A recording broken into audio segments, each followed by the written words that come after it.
Σαν σήμερα γεννήθηκε ένας άγγελος που ξαφνικά πριν χρόνια άρχισε να δίνει νόημα στη ζωή μου.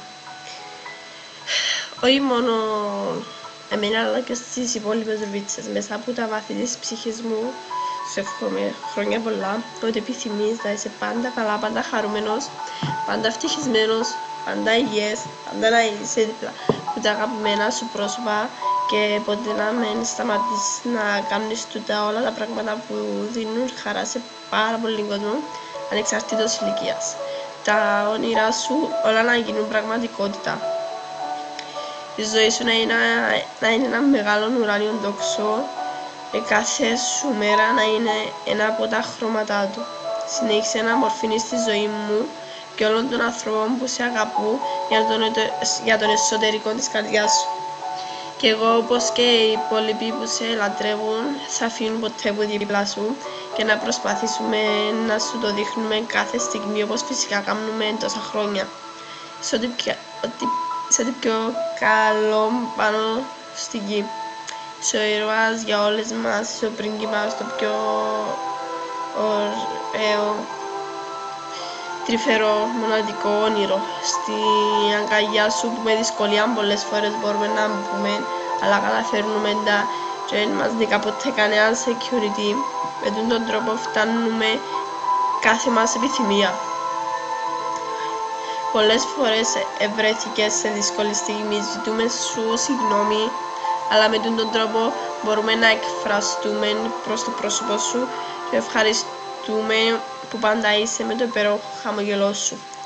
Έτσι άνθρωποι σαν εσένα μόνο να αξίζουν την αγάπη τη δική μας, την αγάπη που διαδύναμη στον άλλο. Έχεις την καλύτερη ψυχή που μπορεί να συναντήσει κάποιος. Εύχομαι πολλοί άνθρωποι να συνεχίσουν τα μαθήματα ζωής που μας δίνεις, τιμιότητας, αγάπης, φιλανθρωπίας, επειδή έτσι μόνο να πάμε μπροστά. Κάθε μέρα μας έχει νόημα, επειδή το πρώτο που να σκεφτούμε είσαι εσύ και έτσι μπορούμε να χαμογελάσουμε, αλλά να το νιώθουμε και ευχαριστούμε σε, επειδή καταφέρνεις με έναν άγγιγμα σου, ένα βλέμμα, ένα μήνυμα, μια συμβουλή, οτιδήποτε και με την τρέλα σου, πάντα από την καλή έννοια. Ευχαριστούμε που υπάρχεις, αγαπώ σε, σ' αγαπάω, I love you, αγαπούμε σε, εύχομαι τούτη μέρα να είναι τέλεια, ξεχωριστή, μοναδική σαν εσένα. Χρόνια πολλά, Σάκη μου, χρόνια πολλά, αγαπώ σε πάρα πολλά. Φωτεινή από Κύπρο, να είσαι πάντα καλά, να έρθεις σύντομα Κύπρο, περιμένουμε σε, πεθύμισαμε σε πάρα πολλά. Υπόσχομαι σου το ότι να σ' αγαπώ για πάντα, χάθω ποτέ από τη ζωή σου, ούτε να σε αίκω, να χάθεις εσύ που είναι δική μου. Αγαπώ σε πάρα πολλά, να είσαι πάντα καλά. Λίγα λόγια για σένα, αλλά τούτο δείχνουν την αγάπη που νιώθω εγώ για σένα. Αγαπώ σε πολλά.